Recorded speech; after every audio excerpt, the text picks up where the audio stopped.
Global Indian Network. Print, TV, events, podcasts. Find out more at globalindianseries.com. Welcome back to the Global Indian Podcast, home to the greatest conversations and the official platform for open and liberal minds. Because yes, let's face it, we are everywhere.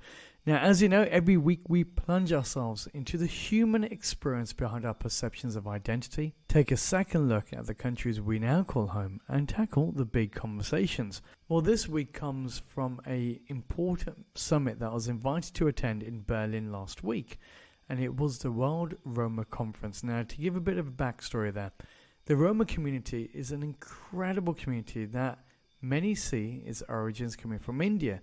They left India around about 1,000 years ago and moved towards Europe and the rest of the world. Subsequently, though, they have suffered some incredible human rights abuses.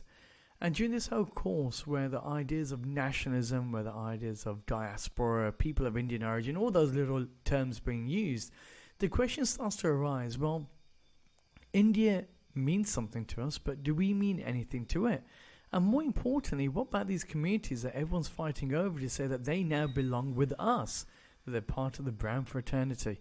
Well, to help answer these questions, but also give me an understanding of his own life story, I'm joined by Grattan Puxton. Now, Grattan is a remarkable individual. Not only has he, for the last 60-odd years, fought for better minority rights for this community that he himself doesn't directly belong to, but almost adopted as a custodian. But importantly, he's the guy that set up the first Roma Congress, bringing together all these vital voices to say, together we can. He's also our ambassador for Romani affairs, a dear friend, an incredible mind, and somebody who's at the forefront of really making a change on this planet. But before then, a quick note from our dear sponsors. If you want to find out more about the Global Indian series, by the way, well, it couldn't be easier. Simply come to the website, which is www.globalindianseries.com. There you can listen to this podcast and the entire repertoire of discussions so far. Hi, this is Damesh Shingala, co-founder of Novus. At Novus, we believe technology leads the way for a meaningful change. We are on a mission to change the way corporations, governments, and institutions interact with information. Same as the Global Indian podcast, help people transform for a better future. Find out more on how we are inspiring global change, either at the Global Indian Series website or Novus website to learn more about our innovative software solutions. From our family to yours, I hope you enjoy the show. Thank you. My name is Chitra Stern, and I am a proud Global Indian Ambassador and CEO of Martignal Resorts and Martignal Residences. We pride ourselves on the journeys that define a community, and our developments bring people together.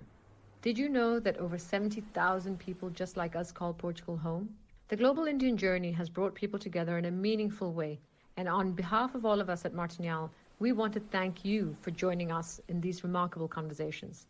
We look forward to seeing you here in Lisbon post-COVID. Hi, my name is Divya and I'm co-founder of the Global Indian Podcast. Before you get to today's show, I've got a quick favour to ask. If you've been enjoying our conversations, I'd love if you could take just 1 minute to leave us a review on the platform that you're listening to us on and share our work to friends and family. It helps us out a lot. Word of mouth is the primary way that we grow. Thanks for your continued support. Grattan, it is a deep pleasure to have you here. Thank you. Well, I'm very glad to be here, and it's been a huge, a great thing to have met you, because I knew nothing about this a year ago, and to be part of the India series. So I'm here. And how the fates of time changed, isn't it? It's all to do with conversations. Grattan, what's it like to be you? Let's start off there.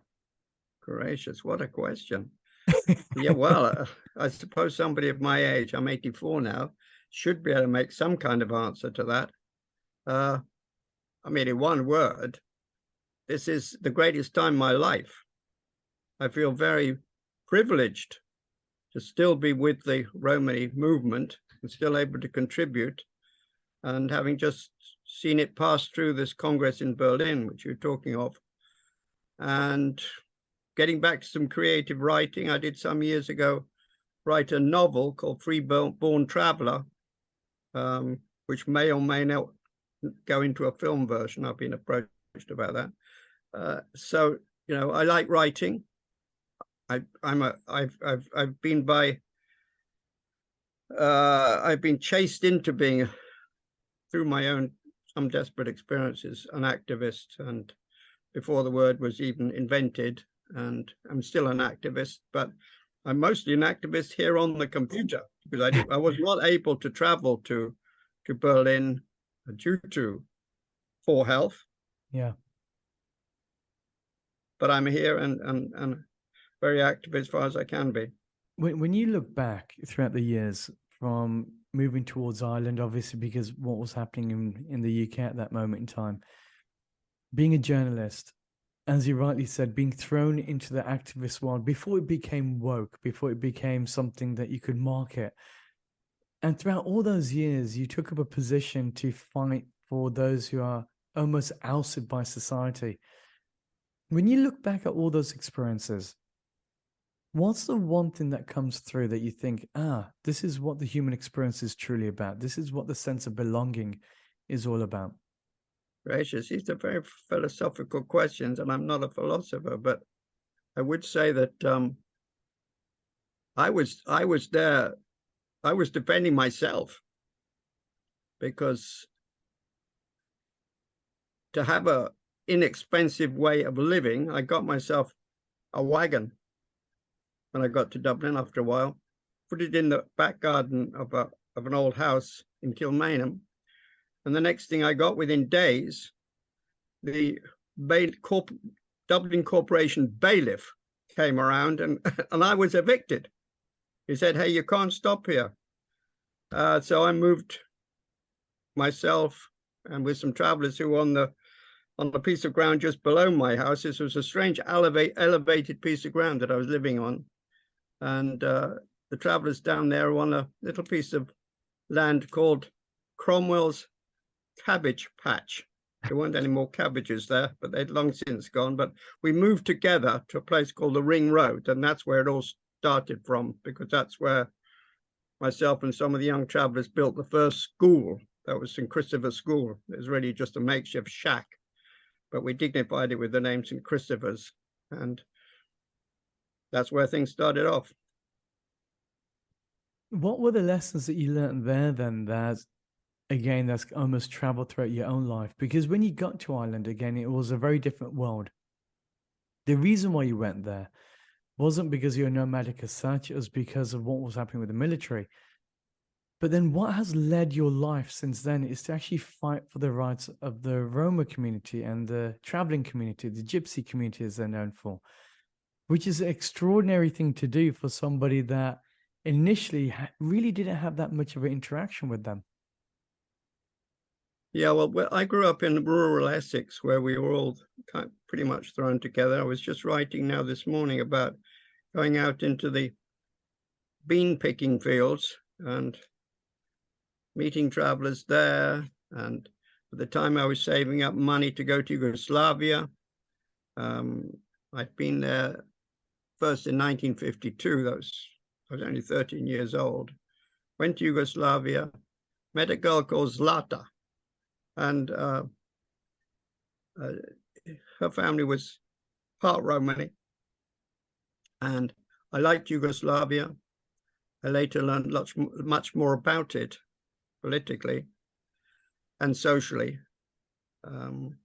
So, you know, I have this very strong attachment.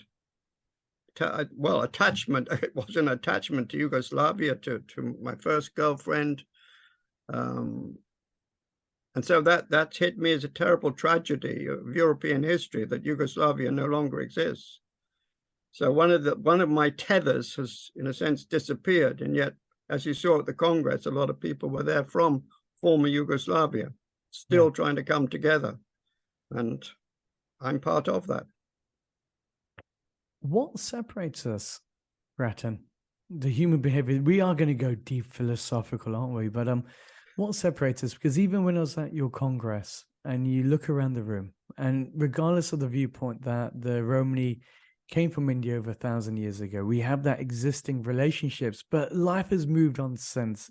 We have our own personalities, we have our own cultures, subcultures, so on and so forth. But you look around that room, and people, in terms of ethnicity-wise, to use that as a better word, they look incredibly different, but they're connected by this sense of identity, this Romani community identity, which is incredibly strong. Yeah. But on the other side, you can see the hurt and pain that they've been through because they're not quite accepted in the countries that they call home. They haven't been able to provide themselves that the roots that can clearly state that I am proud to be this country citizen, or this country citizen, because they've always felt like outsiders. In your experience, what creates that? What are the reasons why communities never feel that they can belong? Okay, I suppose it's fair to say that Roma and Roma trades, I don't know which, it's like which comes first, the chicken or the egg, the horse or the cart, but Roma have, anyway, traditionally had these, the traveling economy, being on the fringes of villages and towns, and offering their services as traders, as tinsmiths, metal workers, coppersmiths, horse dealers, all kinds of fringe occupations that kept Roma separate. Perhaps they needed to be separate, perhaps they had to be separate, perhaps their economy required you to be separate. So there has just been that long time separation. And of course, if you're on the outside of society, the majority society, you're likely to become a scapegoat. It's not unique to Roma. Roma have been on the fringes and have been often made scapegoats, and people have been afraid. And the fear brings a terrible contempt, brings persecution eventually, as it did with the genocide. And of course, people used to isolate the genocide. Up to recent years, people said this is something horrific that happened in European history, but it's now way behind us. But it's not, because it all happened all over again in Kosovo and in 2020 when, no, I'm sorry, not 2020, not in 1998, 1999, when the Kosovo War broke out with Serbia. All happened again. 150,000 Roma expelled when they've been in that province for 600 years. Why do people not know enough about the Roma history as a community? We've never studied it in school. I'm only acquainted to it because of the good work that you've been doing. And that was over a year ago, just under, in fact. And the first time I came across a Roma community was in a country that is now called North Macedonia. I was in Skopje with my family, and there's a little girl there that looked exactly like my daughter, and I had to take a double take. And your initial impact is saying, well, are you Indian? You must be from the community, or you at least you look like you're Punjabi. And they told me about the Roma community. They spoke the language, and you had these really interesting crossover words that were from Punjabi essentially as a language. And they told me their history. It's only when I met with you that I started to understand more about the impact of what this community has been through, that it hasn't been an easy road whatsoever. During Nazi Germany, there's a memorial now in Berlin. It just shows a significant amount of people that were murdered, brutally murdered, alongside other minority groups. But that voice seems to have been lost in the international surrounding areas. People don't talk about that. Although there's a memorial, it's still not top of mind recognition. And then what you mentioned, Kosovo, I had no idea about. Why is it that some voices seem to matter and others don't? Goodness me, you might be able to answer that better yourself. You might perhaps have a wider experience. But your experience in Shutka was paralleled exactly by Ambassador Menon that was in the 1970s. Your Indian ambassador Menon came down to Shutka, and he said, and as soon as he drove in, he said, look at this, this is just like a piece of India. Yeah. Yet speak to people in Shutkan, perhaps not today, but back in the 70s, they carried all that India in them, partly not being aware of it themselves. People didn't know that Romani was, say, 60% Punjabi. People didn't know that what they were doing and what they were believing had come out of India. But there was one remarkable person, one of the first people who really embraced the India connection, and that was Shaikh Yusuf, who, Rocky Povleske, he's no longer with us. But his whole house became a little bit of India too, because he brought back from India, meeting Indira Gandhi and so on. His whole house was a kind of a picture of India itself. But he was an exception at that time, very much an exception. Of course, it is much more widely realized now, but there are still people going around. You pop up now and again and say, oh, I'm talking of Roma, who says, oh, yes, we were the 13th tribe of Israel. And ignoring all the linguistic proof, the DNA proof, still people will talk like that sometimes. What is it in our sense of identity that makes us want to belong or affiliate with particular communities? And it's rather than talking about the Roma as a whole, but from your own experience as Grattan Puxton, who's spent generations as an activist really exploring what the human nature is, because that's essentially what you've done. You're a living, breathing anthropologist who's taking up the standing point of minority communities. So what is it from your understanding, from your experience, that makes people say, hey, I want to be recognized as a Roma, or I want to be recognized as a Roma from India, or a Roma from Israel, or a Roma from Syria, wherever it may be? What lives within the person's heart? Well, I think that identity is a place of refuge, It's a pretty tough world out there. If you're being shoved about, well, of course, you don't want me to go back to the traveling experience, but the traveling experience is being shoved about and having your identity as a place of refuge. I don't know, with other people. I suppose people identify with an island, with a piece of land somewhere. Look at the Ukrainians right now willing to give their blood for their land. It's okay up to a point. It's also very dangerous. Who wants a war over a piece of land? So our particular brand of identity is perhaps more human. It's not about a piece of land, but it is certainly about people and families, most of all families. Because one very notable thing is that with us, family comes first, job comes second. Job is a necessity in order to support family, but many other people are stuck in this world now with having to put up with a job they don't like, a place they don't particularly like living in, and tough it. That's what capitalism as it is today offers us. I like that, because it's essentially the value of freedom goes beyond bricks. It's saying that I'm a custodian of the world in which I live, not the country that I happen to be born into. And so when you have a look at these nomadic movements of the people, because if you go back 1,000 years ago, that tribe that came into India from the Caucasus regions, that nowadays is based in places like Punjab, for example, in India and Pakistan, that same community then is the one that left in and went back into Europe and took in these ideas of belief, of music. And even when I was at the Congress, I heard Romani music, and it sounded very similar to Bhojpuri, even the instrumentals, the way that the rhythms were. You thought, wow, I could be sitting anywhere in Rajasthan through to South Africa. Is this familiarity there? But the fact that people were willing to move and travel on the sense of the premise of freedom is quite an extraordinary thing to do.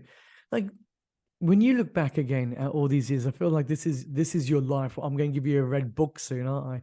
But when you look back at all those years and you look at this pursuit of the human identity, what frustrates you? Not just with communities, but also governments. What was your biggest frustration? Okay, well, what I was going to say, this is what was going through my mind, that the migration from India has never stopped. No. When people came to the first Congress in London, came into the streets of East London, saw Pakistanis walk up and down, thought they were Roma. And of course, the migration has never stopped. I don't know when you came from Punjab to England, but you are, in a sense, one of us in that way, because the migrations have never stopped. Maybe at some time it was a trickle, but it's never stopped. Yeah. That's one thing that very much occurs to me. And the rest of what I want to say is I've lost the thread. But you know what? You're right. It is that constant migration, and yeah, it's never stopped, has it? And I suppose we should embrace that. I have to think about it and embrace that. Yeah. When you look at your own identity, yeah, and somebody would say, Grattan, what are you? How do you answer that? Well, yes, that was the other part of my thought. My part of my thought is I'm very resentful that I was, until I don't know what, three years ago, I was born and I was a citizen of England. Okay, I had an British passport, and then I had, lo and behold, an EU passport. Then politicians came around, and the Queen evidently signed a piece of paper, and suddenly I wasn't a European citizen anymore. I didn't have my EU passport, and I very much resent that. And I want to be, I consider myself a world citizen, but nobody's going to give me a passport along those lines. But I do very much resent the fact that I had an EU passport. I could go anywhere in Europe. I could, migrate to work and live anywhere in any part of Europe. And I did. I was 14 years in Greece, for instance. Yeah, so that's the other part of my thoughts along those lines. What did that freedom mean to you? Is that a cultural expression to say, hey, as a Romani community goes, they are known to be nomadic? Is that against your Romani rights then? Just out of curiosity, thinking about the economics of it. Well, yeah, talk about nomadism. Look in the Oxford Dictionary, and if you look up gypsy, it says nomad. But in fact, the East European Roma, who are the majority here in Europe, have resented that and said, oh no, we've been settled here since the Middle Ages. We belong to these old mahala. We're not travelers, we're not nomads. But the irony of history is that probably 2 million have been forced to migrate in recent years, first coming out of Yugoslavia because the Tito government allowed people to move to Germany, find jobs and send money back to their families. And there has been a huge migration, and people have been forced to become nomads again, in a sense, and live as exiles in all kinds of different countries. And the memory of being an exile fades after a while, and you do your best to make it in the country you happen to live in. That's interesting, because as you rightly said, we've always been moving as people, as communities, whether you're from India or any other country. There's always been that exodus of individuals, and they don't really carry the national flag with them, but they do carry the sense of identity, what's identifiable. Agree. Yeah. And that's what's pushed people through. And now you're seeing new waves of people that are constantly maneuvering around the world. Well, look at climate change.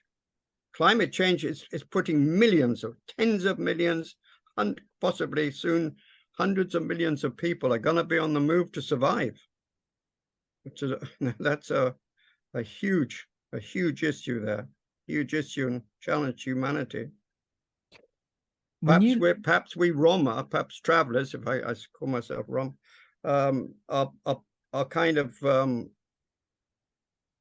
perhaps we're ready for that. Perhaps we're good survivors. Perhaps we've got a chance to survive through this age ahead of us. When you look back again, you've spent the vast majority of your life as an activist. Are there any regrets? No, no, it's brought me to where I am now. This is, as I say, a very productive part of my life, and I'm enjoying it very much because I like to be creative, I like to be active, and I managed to find a balance between those two things: writing, meeting new people, you having this wonderful technology that suddenly came upon us. I mean, I used to sit in Thessaloniki as the secretary of the International Romani Union, and have to send letters off. You know, a letter would go off, wait a couple of weeks to get an answer, but now press a button, instant contact. This is wonderful. Of course, the Congress was saying that we've got to use this technology to the greatest ability we can. What do you hope to have happen for a community that you've served for excess of 60 years? Well, first, of course, survival. Some people were saying, I mean, Ochran Taki was saying that things look so bad that he thought there'd be Third World War breaking out. Ukraine would turn into a European war. And where would that leave Roma, since we're not sufficiently organized? We're not able to defend ourselves, totally vulnerable. So my hope would first be survival. But in the meanwhile, for God's sake, let's come together and be better organized and possibly able to protect ourselves, at least along political lines. What do you think is the biggest misconception people have of the Roma? Well, that's pretty easy to say, because I remember a case in Greece where if you've been in Shutka, right? You've been in Shutka. Yeah. You will find lots of people looking very, very Indian, could be Punjabis, but here and there is a little child that is much paler. So what happened in Greece was a little girl was suddenly spotted, a little white girl. So the gypsies must have stolen her. And there was a huge hue and cry through the media and all that, until finally it was properly proved that this little girl just happened to be a daughter, maybe a throwback to a previous generation, and she belonged. She was a Romani girl. So, that was the first thing I would point out as around children. The old story, don't go and play with the gypsies.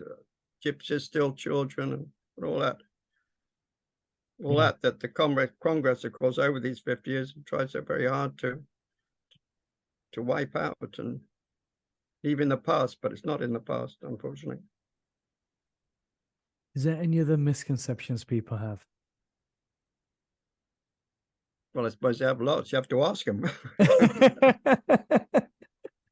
I don't want to name all those things, it's horrible. Misconceptions, but I hope that we can yet put a dent in it, and I'm very glad that you're an ally of us who will try to do that. I think, for me, it's like, this is a very different style podcast than we normally do, and I think I'm being far more gentle than normal, but I realize why. And I think the thing is, with the Romani community, people don't know enough. And the biggest fear is you get an extraordinary community that have their cuisines, it has its music, it has its own way of thinking, and it's diverse. You have different religions that are part of this community. And yet, despite all the differences that people see on the surface, they're united by the same cause, by the same name, by the same feel. And when you go even deeper for that feel, it really is reflective of the human experience of freedom, saying that, why should I have to be constrained by how politicians see me as a community? Yeah. I should be free to have my own cultural beliefs, and that is as fair as anybody else. But for some reason, Grattan, for whatever it is, like I learned about the 600 years of slavery of the Romani community in Romania. Yeah. And you think, why did we never hear about this? We've heard about other things that happen in America, things that happen in the UK, but is it a British issue? Is it an American issue? Or is it a global issue that we fail to recognize that every human being on this planet, and especially communities, have gone through some real big failures of humanity, whereby they have been downtrodden intentionally, they've been left on the sidelines, and yet we don't recognize them even in 2023. Like, what more has to change for us to finally say, hey, one life is a life for all of us, you know? That's my frustration. That's my interest of the Romani community, because it stands a lot more than just a community, but it's almost a tapestry of human civilization.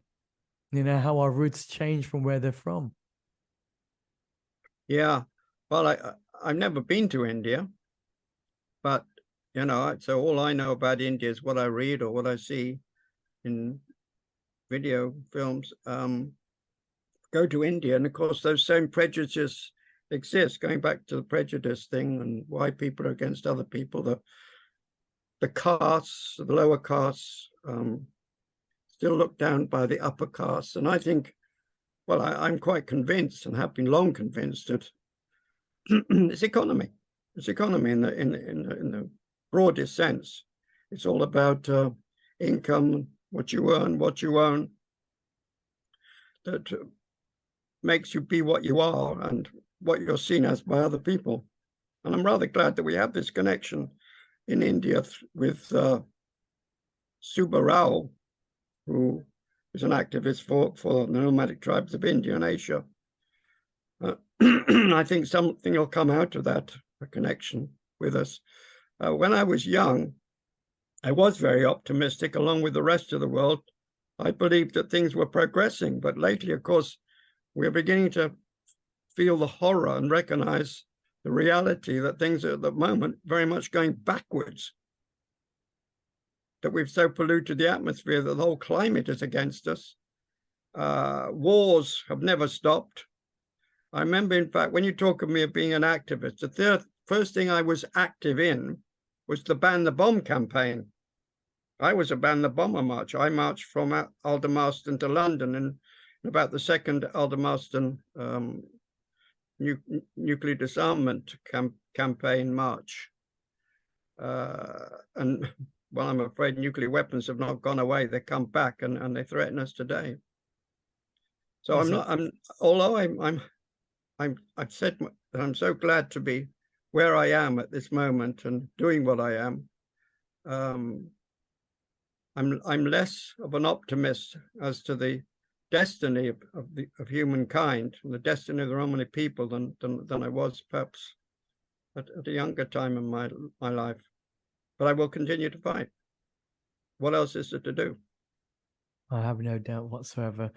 Grattan, it's been a privilege to have the opportunity to record your voice. For a person who spent their whole life activating change from around the world, and somebody who doesn't stop. I think the fact is that you're going into your creative writing, that you're recording these stories, and it's not just for the Roma community. I think your voice is a community for all. It's like we said at the Congress, I think what we're entering into is that this is a class warfare, in the sense that there's those who have and there's those who need.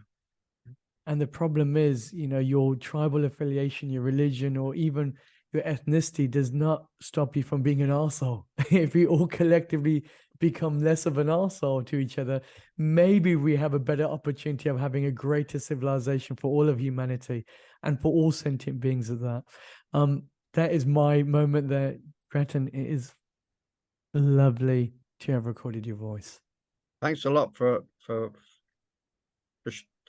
letting me share what I have shared with you, and I hope we shall have some time to go on together in what we hope to do. I have no doubt about that. What an incredible conversation, I'm sure you agree. There's something remarkable about Grattan. He's spent his entire life supporting and championing the causes of others, whilst facing himself extreme prejudice, and yet he continues. And there's something in that psyche that I think we can learn more about the behavior of what it truly means to be human. The Romani community as a whole, we're going to be focusing more on as the many years go by. And I think the reason why is because there's an untold history there.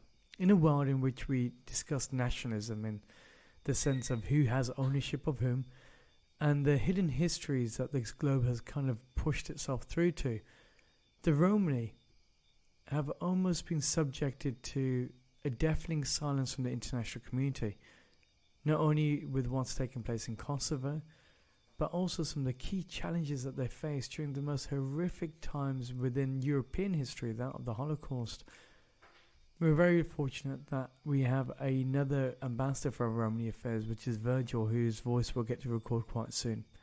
But as always, I'd like to say a massive thank you to all of you out there for listening in the 48 countries that this has been beamed into, and our magnificent audience via private distribution. If you want to find out more about this podcast and the work that we do, well, it couldn't be easier. Simply come to our website. It's globalindianseries.com. There you can listen to this podcast and the entire repertoire of discussion so far. Until next week, I hope all remains well. Global Indian Network. Print, TV, events, podcasts. Find out more at globalindianseries.com.